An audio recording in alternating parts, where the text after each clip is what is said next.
ইফতারের সময় আমাদের টেবিল ভরে যায় নানা রকম খাবারে। খেজুর, ফল, বিরিয়ানি, শরবত, আল্লাহর কত অগণিত নেয়ামত। আমরা অপেক্ষা করি আজানের, কখন শুরু করব ইফতার।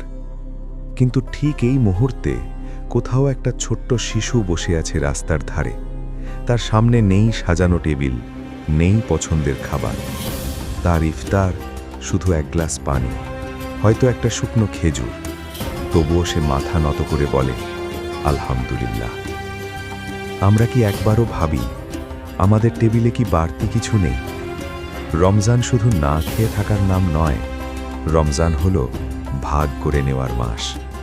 আজ যদি পারেন, কারো ইফতারের দায়িত্ব নিন। হয়তো আপনার সামান্য দানেই কারো মুখে ফুটবে এক চিলতে হাসি।